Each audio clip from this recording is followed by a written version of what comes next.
In this particular episode, now, again, this is a narration, and again, I also have to explain. It's not that she's changing her clothes all the time, it's because of finding the right facial expressions as this discussion is going on. Because again, the cast members are merely suggested cast members that would fit each role as guest stars, other than the ordinary stars. Hopefully, and I'm just thinking ahead of time, I'm not sure if this would actually happen or not. I learned recently that there was like what is called a body double to um, Emilia Clarke. And I'm just hoping that she's not going to be like burned out and just doesn't want to do anything with Game of Thrones anymore. But if it should happen, well, I would be probably greatly disappointed because it would be such an honor to act with her. In which case, that means I would have to hold auditions for the body double that worked with her so that she could then become the Mother Dragons. But since everybody, and all, including fans, as I'm sure even Emilia Clarke will agree, fans will almost expect to see her there because she is like the goddess, the icon.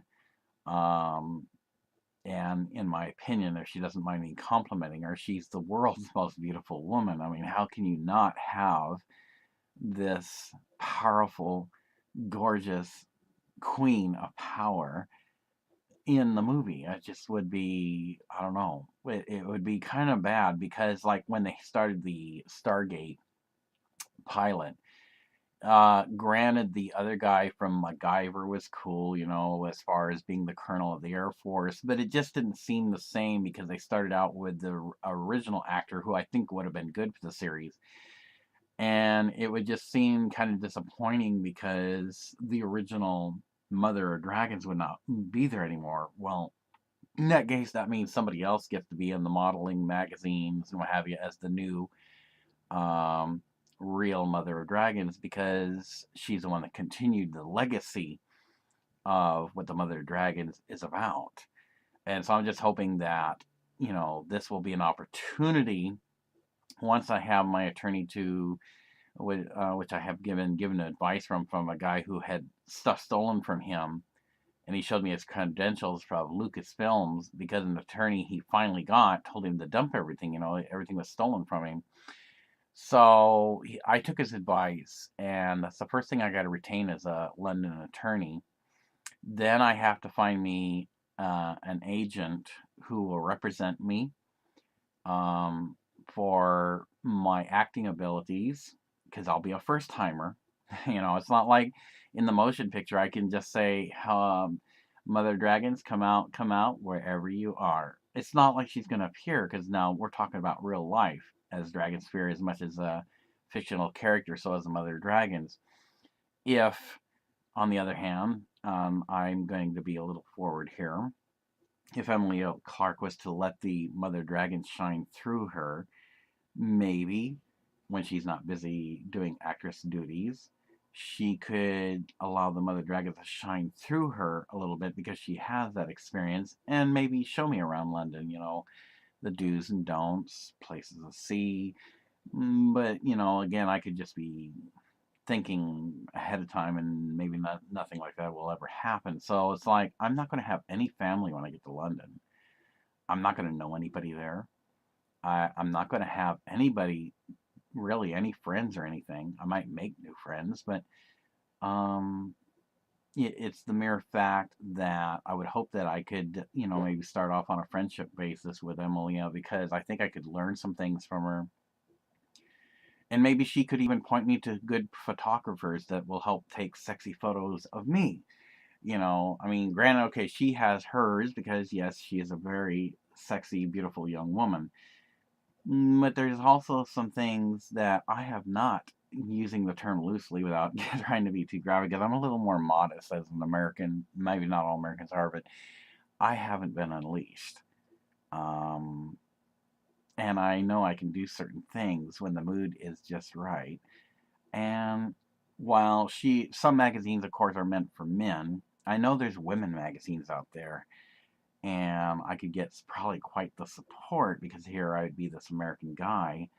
And like I said, you know, how strange would it be, or maybe a turn on for women fans um, who would open up a woman's magazine and here's this guy completely naked with nothing but a washcloth over him.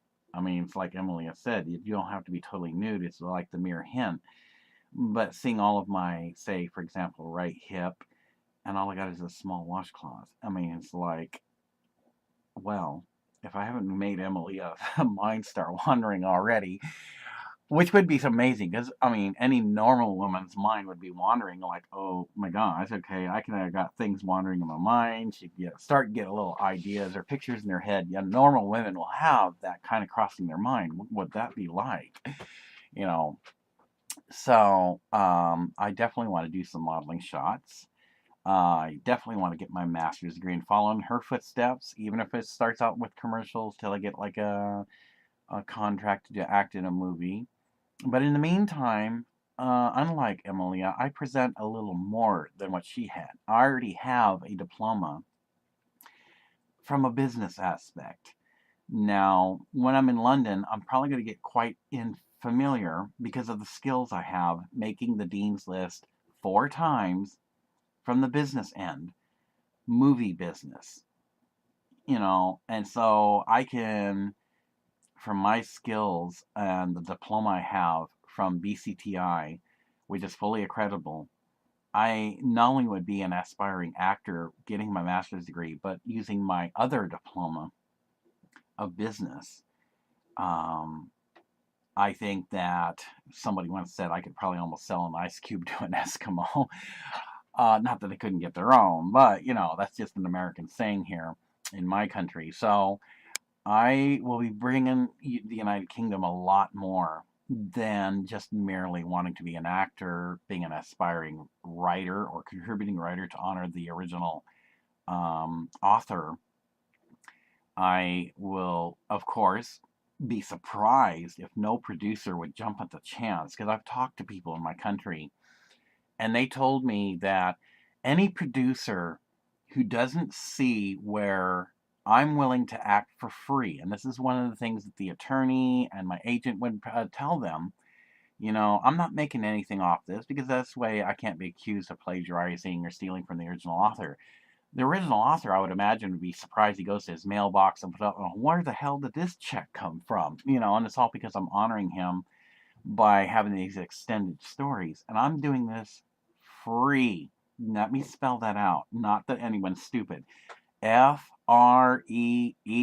That's right. I'm doing it only for the experience of acting.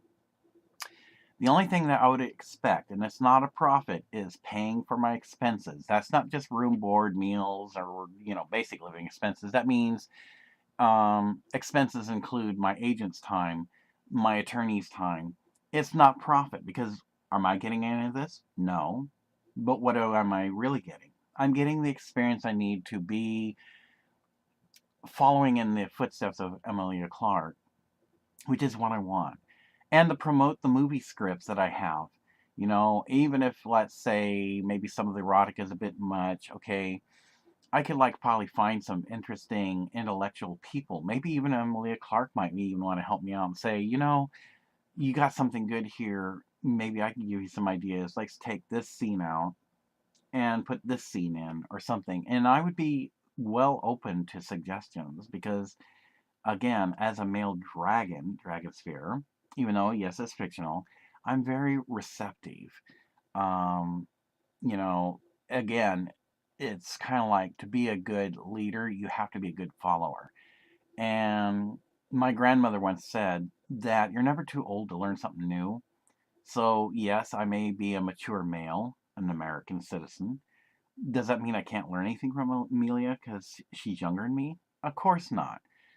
She might even come to find me very pleasing in company. And she might actually be delighted that she wouldn't have to spend anything because I'm not pursuing her for her money or her wealth or her spotlight or fame. What I'm looking for, because I wouldn't want to be like well, I'm not trying to advertise style, so forgive me, Emily, I'm not trying to scare you. Um, I don't want to die a lonely life. But if there was somebody like Emilia, who is somewhat of a star, I just want the heart, and I'm willing to give mine so freely. I've always had to work hard for what I want in life. Nobody's ever given me anything for free. I love the family support, the friends, and some of the businesses that I've lived in small towns. They're all hoping that this dream comes true. But for me, why would I do somebody else that was done to me again? I probably have asked this before. See, and I wouldn't do that. As an Aries, because my birthday is March 26th. Though you've heard the rumors Aries is the god of war. Well, that doesn't mean I'm hostile. But the original Aries, when I was growing up, means I'm very flexible. So if Emilia's birthday is in October, would I mind she's dominating? I don't suppose I would. I'd be very flexible about it. And I could show her the proper mannerisms that not all American men are I don't know, inappropriate. Um, I know how about doing proper things. Like if we went to a restaurant, you pull out the chair for a young lady because that's just common sense. Um, Opening door for her. Granted, I may not know my way around London, but that's again where I need somebody to guide me. And I even made this agreement a long time ago. I told my mom about it, and she kind of thought that was interesting. She was a little skeptical about that, but I told her, I said, well, Mom, if I met someone that's like Emilia Clarke, who's a movie star, and I wanted to prove myself to her, I would gladly become a Catholic if that's what the family required, just to prove myself to her. Um, and going to the United Kingdom is like, for me, probably like what immigrants did when they came to Ellis Island in New York way back in, what was it, like the 20s and 30s. It'd be a whole new frontier because I'm stepping into Emilia Clarke, or symbolically, the Mother Dragon's world.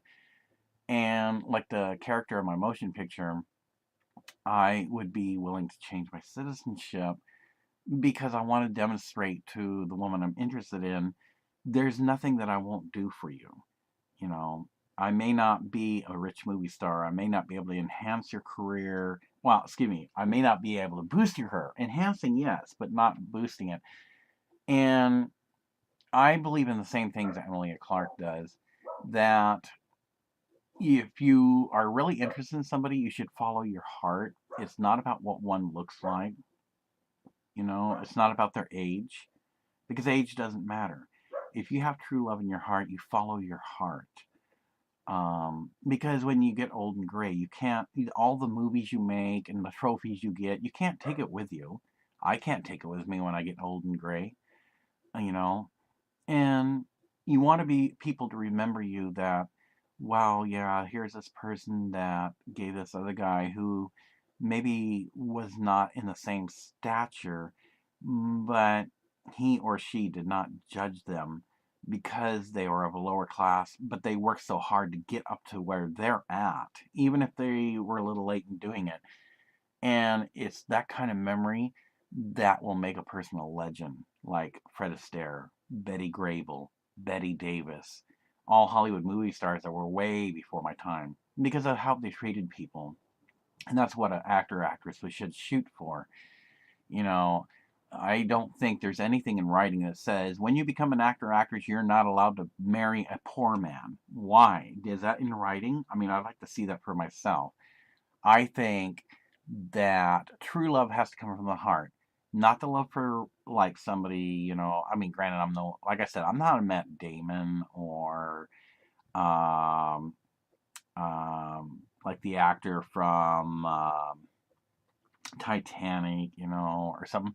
Okay, so I'm not famous, but it's what I have to offer, that counts.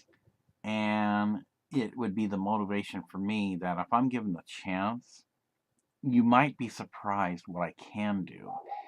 You know, I like me, I would not judge somebody so quickly until I actually got to know them, you know, um, because I want to know what they're thinking, what they feel, what kind of guy is this woman looking for? Um, does she believe in what she says, that she doesn't judge somebody by their looks or their age? Things like that. And if there was happened to be an American guy that was interested in this woman of London, who may be an actress or not, what would she expect of him? Um, if he's like willing to allow her to make changes in him, would she find that attractive? That he's willing to allow himself to be changed so freely, even if it means citizenship and faith, even to just to prove himself. How would she feel about that? That's things that I would be kind of like looking for. And so, this episode here kind of almost reflects on that because at the very end of this episode, the visionary kind of gives her, some advice. Not that he's trying to be an advisor, because he's only going by in the vision because she'll may have some question. She's curious. And what queen wouldn't be? She's a young, beautiful queen, and he tells her the same thing. Don't be too harsh on him. If he looks at you, um, allow him to look. I mean, it's not like he's personally trying to stare. He might actually be attracted to you. He may not have land the title, but it's what is in the heart. Because when everything comes to an end, you can't take that which you have now with you. How do you want to be remembered?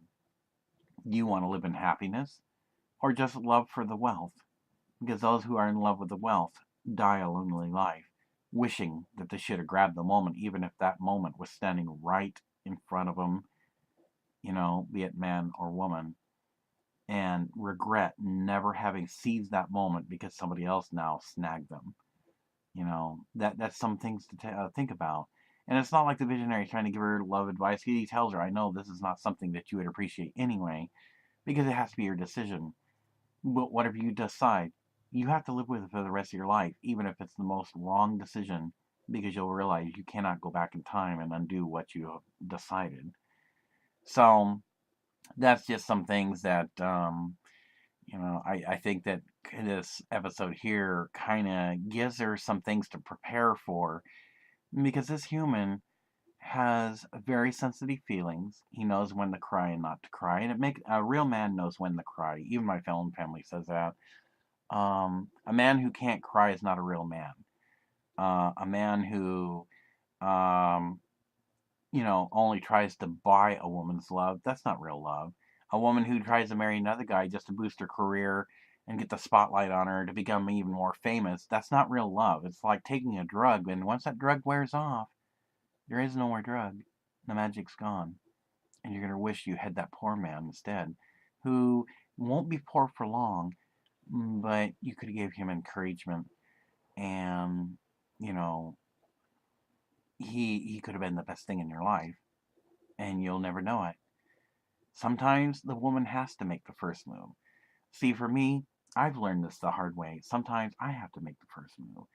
If I judge somebody too quickly, what opportunities would I have missed?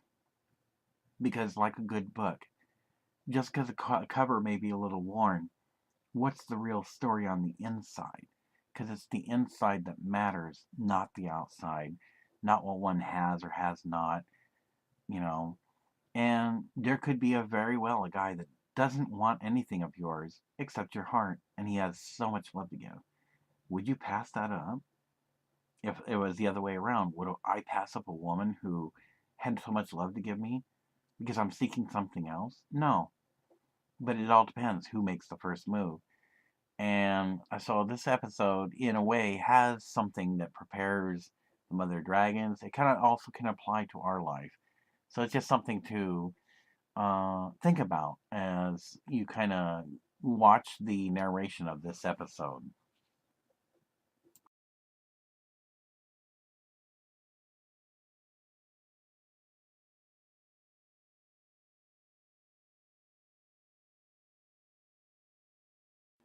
In episode 5, All Is Not Lost, um, she is given a special ceremony to cheer her up by Missandei, Grey Worm, and those who still are loyal to her. This is known as the resuming reign in Marine. She does accept this, and it does somewhat give her a little bit of cheer, though not much. She has still much to mourn and loss of the great defeat and humiliation and degradation that was befallen her. So much becomes the discussion with her, Missandei, and Grey Worm. They even talk about the past, how Tyrion tried to crack jokes. And of course, they are delighted when, for the first time, um, that Daenerys even laughs about this, though she still is angered because he should have been foreseen to um, of what that would have befallen them, and informs them that he will not be restricted from coming to the palace. She will consider him a friend, but he will never hold the title Hand of the Queen, and they understand this. In the meantime, um, she then seems to be in a slight mood and tells Missandei of all that she has learned, although she has already stood there, And that also, for a Grey Worm's benefit anyway, that apparently one is to come from another world. She is not sure what to think of this.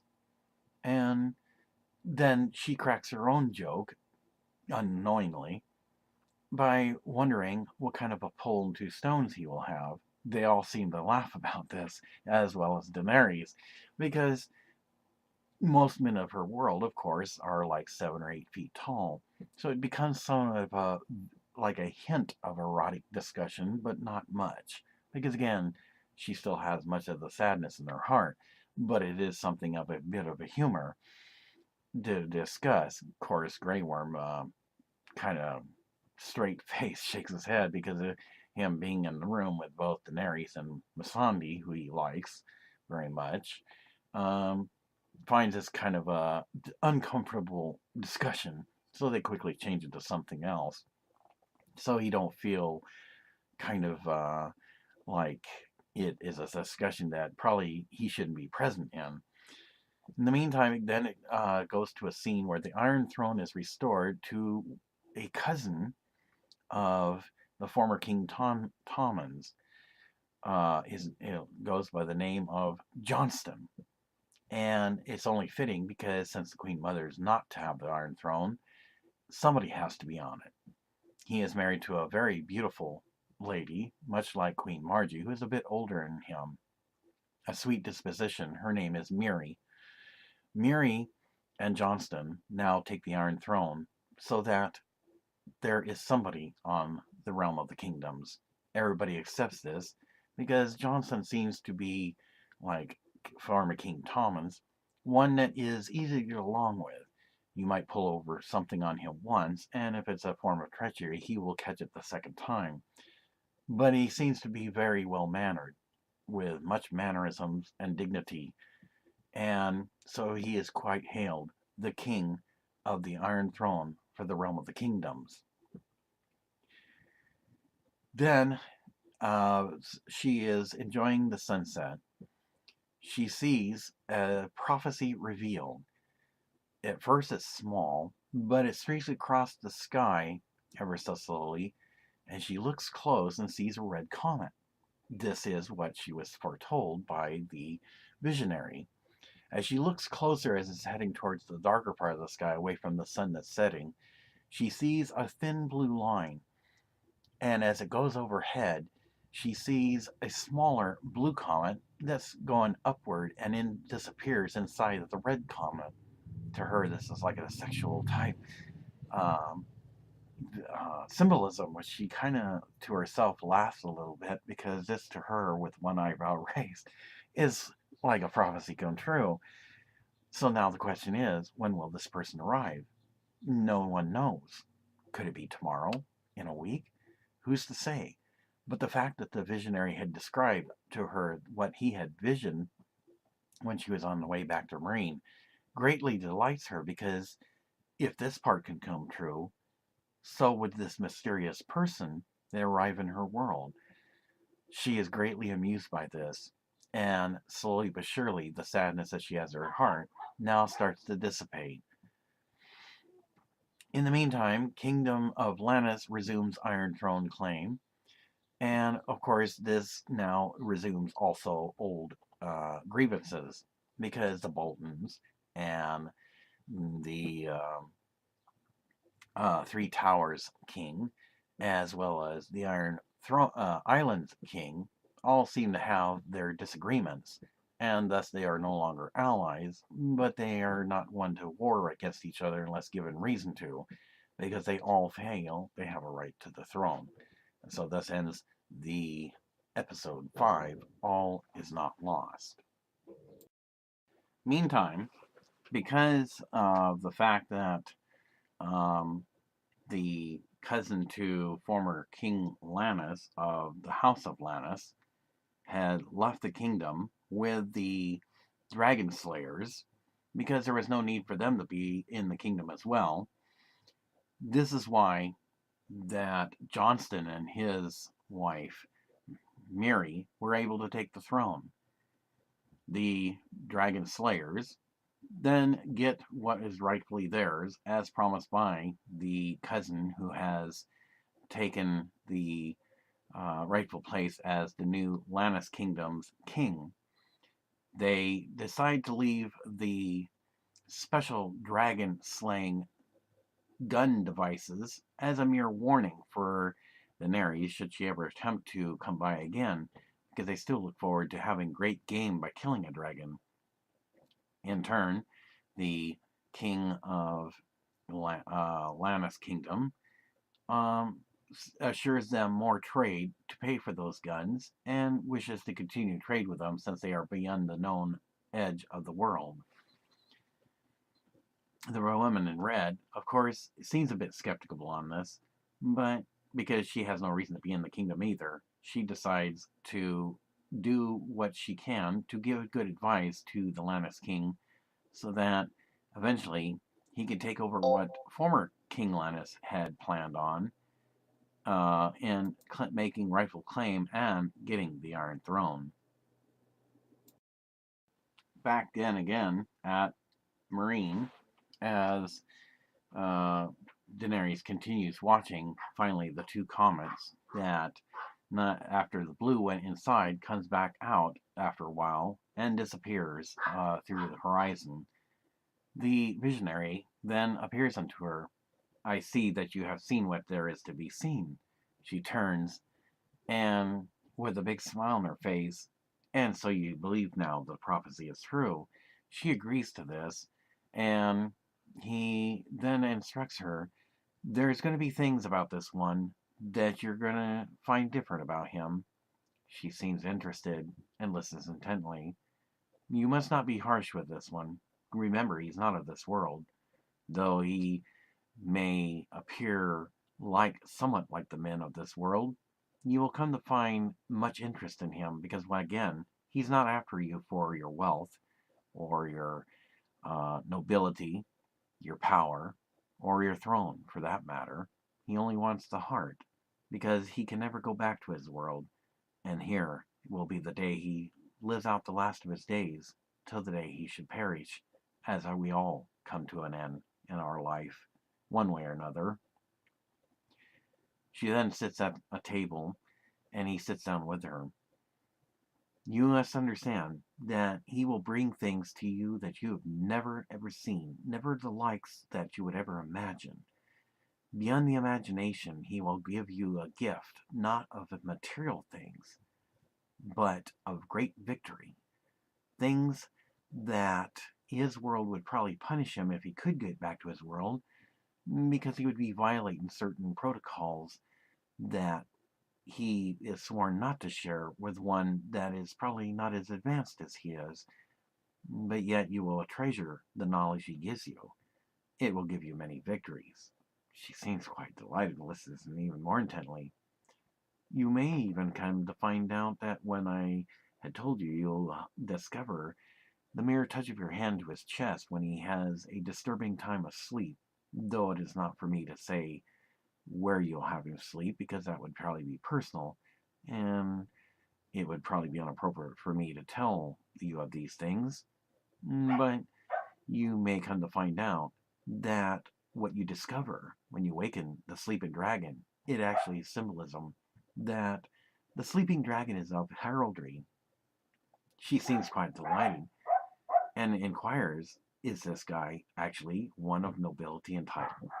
Well, his title is not one that, like yours, that gets him anything, nor special favors. It's because his world being much older, their ways probably may have changed, though I can't really proceed into another one's world, only what I can see of ours. Therefore, I can also not give you too much wisdom, because I'm not an advisor. I'm only a person with vision of foresight. But this much I do know. He will have a title, a little bit less than that of a prince. But on the other hand, he thinks for a moment, he will have a certain type of custom that you won't have to worry about losing the throne if you should decide to take him as your mate and marry him. He will exercise this much to your delight. Therefore, your place on the throne would be secure, and he'd be following in your stead. She kind of laughs about this. It's like very eager to find out more about this, but she knows he can't tell her a whole lot because he's not an advisor and he's just merely a visionary. Much is the anticipation that she learns about this mysterious person. You also may come to learn that he comes from his world will be like a legend, and through his heraldry, because you seem to have three dragons, you may come to find much attraction to him even still because his world also dealt with dragons. Yes, becomes quite the anticipation. And with much grin again, she seems very delighted to be hearing these things for a man coming from another world that has legends of dragons. This could be quite the thing that of interest to her because she's never met one from another world that also had dragons. You will come to learn of his history, he assures her, and much again will the growth of your love for this person become. This is why you'll end up probably having three or more children with him, because his love will never end. In fact, it'll keep growing and growing. And it will be that he will live out the rest of his days, continuing to love you, never betraying your trust. He may at first be fearful, but you have to understand he's not of this world, and you have to be patient with him. Try not to be too hard on him. She assures him that he won't. She won't. There's going to be sometimes he's going to be forward. You can be firm with him because I know you have to maintain a certain status quo so that he doesn't act inappropriate or speak too boldly. But do not injure this one. You may not get this opportunity again. She kind of thinks about it for a moment. I must ask, though, now, because this is very important, because you will never get this chance again. What have you learned so far from the choices that you made when you first caught King's Landing? She looks away and thinks about it. Did you not once, when you were very young, hear your first husband say that he would rape the women in Valerian? She does recall this. So what can you learn? I guess I did make a mistake. Now you sound like a queen. And she looks at him with a big smile. It is when a king or queen can admit a mistake, they became a good ruler because they learned from the mistake, draw strength from it, and never repeat it again. This delights her, for it's like many words of wisdom that she has now foreseen that this mistake she made by taking Dothraki into the King's Landing area, now she will never make that mistake again. So, as you said when you first took this palace, it was your destiny to rule people that they may come to love you for raping women and young girls at certain ages of either 13 or 16. Even if you're not doing it yourself and it's the Dothraki you're doing it, how can you expect people to love you unless you can prove that the women are coming at you with weapons? Did they ever do anything to you? She shakes her head no. So it is obviously not the women that should be punished. It is only the men that come at you with weapons. Why, what you did is cause people to hate you. So when this one shows up in the world, you will redeem yourself because he will bring you many victories, because he will be Dragonspear, and he will announce boldly and with pride, after you've taught him a few lessons in, well, modesty and other things, he kind of says, he kind of smiles about this, and you'll kind of find delight in the punishment, as long as you're not going to hurt him. But he will announce boldly, he will defend the queen, the mother of dragons, and you will come to know he is the one to be marked. She accepts this final words of wisdom, and so he takes his leave of her and looks at her one last time. Remember the words I have spoken. I may not speak to you again till I have another vision, until it's time, or if I have something else to remember to give you. This one here, you will cherish more than anything else, more than your life, more than the gold, silver, and copper you have. This one here is one that others may do treacherous things to him, You must convince him that you look out for his best interests in the ways you would know best, and to protect him, be close to him, guide him, teach him, and eventually convert him. And he will follow you anywhere and obey any command you give, and great shall be your ruling. So she looks then back over the kingdom of Marine with a big smile on her face. It is as if she's a young girl again, and having been told a great story. How can she handle this? When will he show? Only time will tell.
So as you can see, there is like much anticipation here. Now, I'm going to use kind of a similar analogy here. Let's say, for example, Emilia Clarke was never an actress. Would I still look forward to meeting her? Well, yeah, I mean, of course I would. You see, it's not about her being an actress. It's a mere fact that she's of another country. See, like the Mother Dragons, this one comes from another world. The fact that I meet somebody in their own country, for me, it's about the most exciting thing ever. I mean, it's one thing to write somebody in another country, regardless of their position being an actress or not, but to actually meet somebody in person in another country, for me, it'd be like better than going to Hollywood, better than going to Disney World or Disneyland. It's like meeting somebody of a different culture, not stereotyping and accepting one for who they are. The age does not matter, neither does looks. What can you gain from it? Can there spark an interest, a relationship? Maybe, not rushing into things, but, maybe going out together.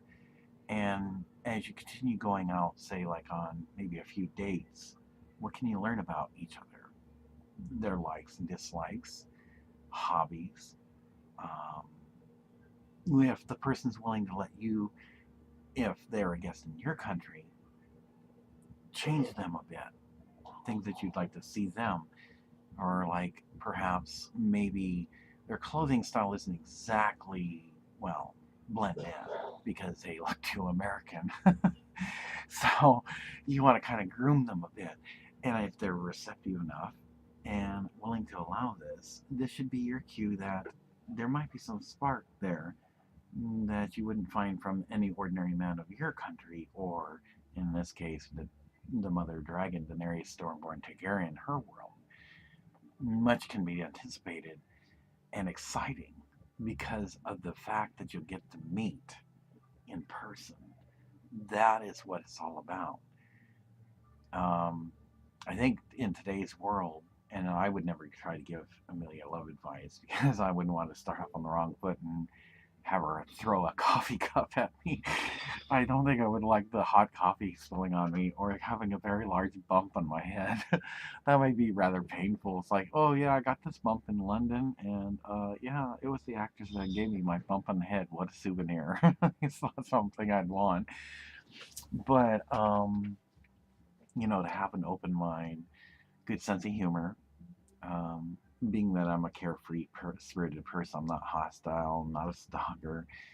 I think it's the mere personality that, if both have a good personality around each other, it's like, you know, what can be accomplished through this? What's going to be sparking? Yes, because I have a funny accent. I am definitely American. I'm going to probably stick out like a sore thumb. I mean, she has, when she acts as Daenerys Stormborn, the Mother Dragon, she has a good accent. But also, it'd probably be like her accent compared to mine. You could definitely tell I'm the foreigner. See, because that's the way it's going to be in real life when I get to London. I'm no longer in my protected shell now. I am the foreigner, just as much as this human is going to be the alien, not the other way around. See, that's what this whole missing link, the lost page of the times, is about. Is being willing to change to the environment. And if you allow this person that you're interested in to change you, and I'm reflecting this on myself, um, they would be receptive of that if they are a true, proper, brought up Londoner, because they're going to find this attractive that he's not stubborn. And of course, I'm not. And what can I mean, because great will be the cultural experience. I mean, it'll be a culture shock, um, you know. And so this is just the thing that you can really gain from this episode. Um, so now I have to tell about another funny moment that's coming up in the motion picture. You don't see knights in armor jogging along the beach. I mean, you definitely didn't see her husband Drogo put on some tennis shoes. Okay, time to go for a jog. That's just that's something that doesn't happen. And this is something to look forward to. Okay, so again, I'm this dumb human, right? And it's like, okay, I like to work out, and sometimes I could go running. Well, this for me is exciting as a human because I never ran in an alien world before along a beach. And of course, I don't see any harm in it. But I come to learn later, which I'm kind of jumping ahead a bit, she's actually looking out for my best interest. So when she does get a little harsh with me, it's because I'm this great treasure and she doesn't want to lose. And somebody could snatch me up, kill me, cut me into pieces. And she kind of, not in graphic detail, but, she'll kind of cover this and, that there's not people that are as nice as she is. And, you know, so I have to stick nearby because she's not one, especially with her um, prophesied gaining of the throne, as the visionary had told her, that she wants to let go. And so, it's like this human now, once she has marked me and we've gotten to know each other personally, I'm like her property, not just her pet, but I'm now her property. Nothing of mine, no part of my body is mine anymore. I'll even make a mention at one point in time when I have to do a challenge after learning swordsmanship that if she wills it, I'm willing to allow her, though it'd be considered sinful in my world, that I choose, as much as she chooses as a queen, I choose who can possess my soul. And if she wills it, I would freely allow her to possess my soul, and she'll actually hint and say, but I already have, because she already knows that I gave so much, including my very soul, though it might be considered sinful. And she takes with much delight and with the biggest smile. She says it not once but twice, not because I forgot, but because I'm so receptive and so willing to give in to her and do whatever she tells me, no matter where we're at, battlefield or, well, in privacy. And she loves this because I will do anything she asks me. She will even go so far as to tell me that I am so very obedient, and this is what she loves. Well, anyway, the funny moment is I get on my shorts because I pull out of my rucksack. Again, this is the strange things in clothing um, wash up ashore, because she brings the rucksack later after, of course, I wash up ashore because some knight must have found it. And, of course, long story short, she learns about how I make coffee, and I'm not going to go over this because I'll cover it in the motion picture. And so you can imagine I'm wearing these shorts, and most of my legs are showing. Okay, for her, that's going to be a sexual attraction, and because knights just don't do that. Yes, the Dothraki will have bare legs, but it's the whole idea that I'm wearing these shorts that are pretty good and short, not showing too much off, but enough to where it's got her eyebrows raised with a much grin, and she's like, probably rolls her eyes and shakes her head, but with this big smile. It's like, oh my gosh, what are you doing in front of these slavers that I have freed? And they probably think you're just as much as a spectacle. In fact, you're making too much of a spectacle of yourself. And so I'm running along the beach, and I'm doing exercise, and she'll probably find this kind of interesting. Like, what am I doing with this kid? Well, because in Earth, being more advanced than her world, you have like your dumbbells and your weights to do weightlifting. Well, I don't have that, so I compensate. So, of course, I can't speak the freed slaves people's language. So this kid kind of got it on at the end, crawls on my back, and I'm doing squats up and down. The kid seems to be enjoying himself. And she kind of sees, okay, well, this human's not really hurting him, but finds that kind of strange. And I shake the kid's hand. The kid kind of looks at the human oddly. It's like probably in Valerian saying, "Mom, Mom, guess what happened?" And then I'm doing like all my different exercises, and she just loves the way that watching me as I do my squats, my push-ups, because she thinks I have a nice butt or something. I don't know what a soon to Supreme Queen would be thinking, but she's like enjoying the view, I guess. And so I come up and I'm like, "Oh, hi, and did you like what you saw?" And she, with a smile, not too harsh, but somewhat harsh, what do you think you're doing? And she pretty much, like, I feel like a human kid now, because she marches me, tells me, I will speak later to you in a stern voice in the chambers. And she points, like, she's sending me to the room. It's like, uh-oh, I'm in big trouble now. And that's when she tries, after we do, she recalls a bold statement I made about, well, if you command that I will prove myself to you, that I would be worthy of you, because if you command, I will drink the golden waters that flow from you within me. And, well, you can use your imagination what that entails. And I learned my very important lesson with that. Plus, I do some other pleasurable things, and she knows that, other than some words of wisdom I speak, that I have other skills with my tongue, and she kind of finds this stimulating as well. And like, what the hell do you think you're doing? And I'm like, I thought you wanted me to finish. And she just commands, proceed. And that's it. Okay, so I do. Well, then she runs off with my underwear, my socks, my shorts, and my shirt. And I'm like, oh, great. Well, what the heck am I supposed to wear now? I can't go naked in a bathrobe in the palace halls. That just probably wouldn't be appropriate. And then I'd get myself in more trouble, because she didn't like me running along the beach in tennis shoes and short shorts and a t-shirt. And my ponytail, of course, looked pretty good. So this is like the first time running along an alien beach. I'm just enjoying myself. The air is thin, yes, so I have to be careful how fast I run, because the gravity being much heavier, not being like that of Earth, I have to be careful about how I overexert myself. She comes back with more palace clothes, and with a stern voice and only a slight grin, you wear these and never, ever go running on the beach like that again. And she doesn't say another word and then swiftly leaves. So it's like, yeah, I get my scolding, and I learn my lesson. And later on, she'll probably say something like, if you want to work out, you will designated area in the palace, but you're never going to do that again outside. So yes, I do get punished by the mother dragons. This is quite interesting.